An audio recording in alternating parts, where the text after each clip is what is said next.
जय माता दी दोस्तों, कैसे हैं आप लोग। आशा करती हूँ आप लोग बहुत ही अच्छे होंगे और हम भी बहुत अच्छे हैं। नवरात्र में क्यों बोई जाती हैं जौ, तो आज हम आपको जौ बोने के बारे में बताते हैं।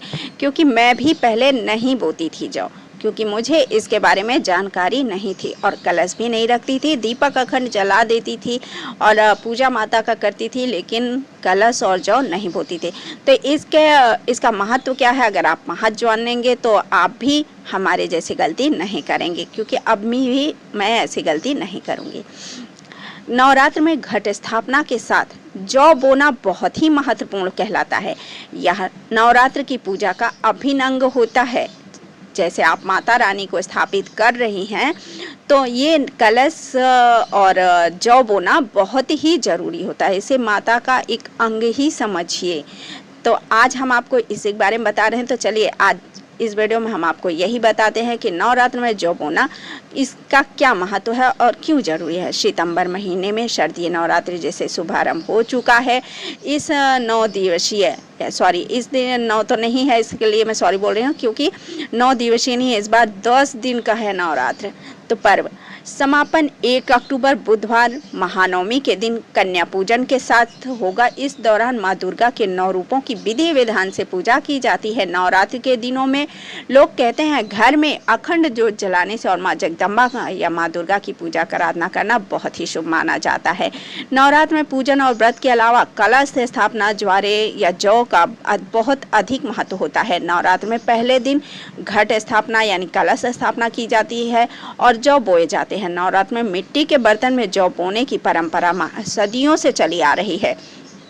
कहते हैं कि इसके बिना माँ दुर्गा की पूजा अधूरी रह जाती है। तो चलिए आज हम आपको बता रहे हैं कि जौ बोने उगाने का महत्व क्या है। इस विधि से उगाई जाती है जौ। आप कैसे उगाएंगे उसके बारे में हम बता रहे हैं आपको। नवरात्र में क्या है जौ उगाने का महत्व। सर्दी नवरात्र के दौरान जौ बोना बहुत ही शुभ और फलदायक फायदेमंद माना जाता है। ये न सिर्फ आपके घर में खुशहाली और समृद्धि बढ़ाता है, बल्कि माँ दुर्गा की विशेष कृपा भी आपके ऊपर बनी रहती है। इसे हम जौ जयंती के नाम से भी जानते हैं। पौराणिक मान्यताओं के अनुसार जो दुनिया का पहला अनाज माना जाता है, उसे ब्रह्मा का स्वरूप भी कहा जाता है। ऐसा माना जाता है कि इसी जौ से बाकी सभी अनाजों की उत्पत्ति हुई है। जैसे ब्रह्मा ने सृष्टि की रचना की, वैसे ही जौ को ब्रह्म का रूप माना गया है। जौ लगाने से ध्यान देना बहुत ज़रूरी होता है। सही तरीके से लगाए बिना ये ज़्यादा पानी डालने से जौ नहीं उगता है।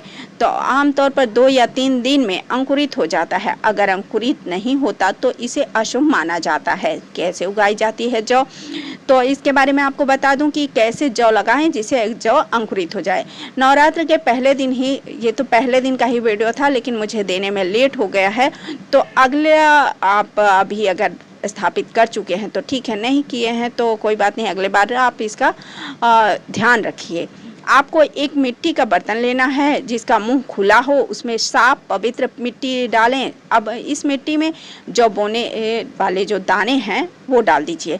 इसके बाद इसे हल्के हाथ से पानी से सींचें। ध्यान रहे कि पानी ज़्यादा ना हो, मिट्टी के हिसाब से थोड़ा थोड़ा पानी दे, ताकि मिट्टी गीली ना रहे, ना कि बहुत भीगी हो। अब इस बर्तन को वही जगह रखिए जहां आप माँ दुर्गा की मूर्ति या तस्वीर रखी हो। रोजाना थोड़ा पानी डालकर बर्तन की मिट्टी को नम करते रहें और 9 दिनों तक इसका ध्यान रखें। आप देखेंगे कि जौ धीरे धीरे अंकुरित होकर बढ़ने लगेंगे। जौ के हरे होने के संकेत जो बढ़ना जैसे हम आपको बता रहे हैं कि जो हरे होने लगते हैं उसके क्या संकेत होते हैं। तो जौ बढ़ना घर में खुशहाली, सुख संपत्ति को बढ़ावा देता है। नवरात्र के इस पावन समय में ऐसा करने से माँ दुर्गा की विशेष कृपा आप पर बनी रहती है।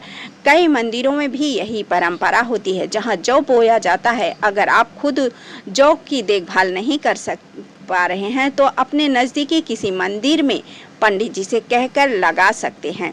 तो और जो थोड़ी सी दक्षिणा देकर उनकी देखभाल भी करवा सकते हैं। यहाँ जौ बोना बहुत ही ज़रूरी है। आपके घर में अगर जगह नहीं है तो आप मंदिरों में ही जौ बोआइए, लेकिन आप पंडित जी को दक्षिणा देकर, बिना दक्षिणा दिए आपकी पूजा सफल नहीं होती है।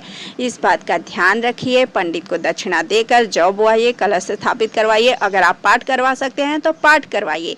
ये वीडियो मैं बहुत जल्द आप लोगों को देना चाहती, लेकिन थोड़ा सा लेट हो गया। आप लोग इसका ध्यान रखिए और मंदिर में जौ बोआ सकते हैं। तो अगर आप लोगों को ये जानकारी पसंद आती है तो लाइक कीजिए, शेयर कीजिए और सब्सक्राइब कीजिए।